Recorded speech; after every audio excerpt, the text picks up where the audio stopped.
At Oxford College of Business, we offer world-class business qualifications awarded by some of the best universities in the world. That's because all we do, all we are, is business education.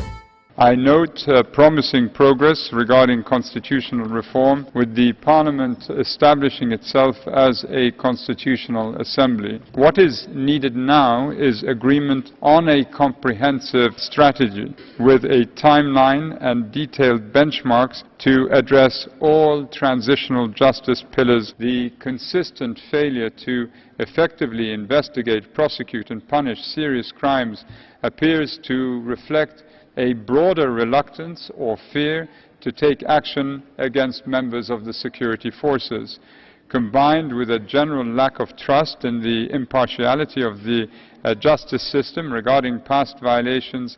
This continuing unwillingness or inability by the authorities to address impunity reinforces the need for international participation in a judicial mechanism.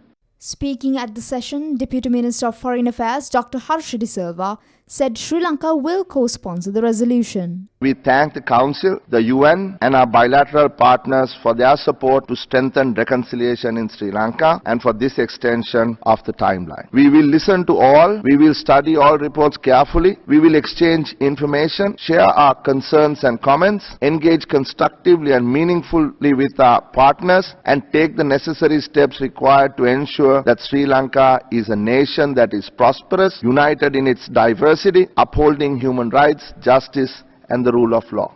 Speaking at the subsequent interactive dialogue session, delegates of countries including China, Japan, the UK, Pakistan and the US voiced their support for the resolution and commended Sri Lanka's progress made so far. We have confirmed the intentions behind the government's continued efforts toward national reconciliation in cooperation with the international community since the adoption of Resolution 30/1 of this Council. Japan urges the government to take steady and rapid action based on the resolution. We welcome the High Commissioner's report and join him in recognising the steps taken by the government of Sri Lanka since January 2015 to improve the human rights situation. China commends Sri Lanka for its efforts and achievements in areas such as promoting national reconciliation. China supports the efforts by Sri Lanka to promote and protect human rights.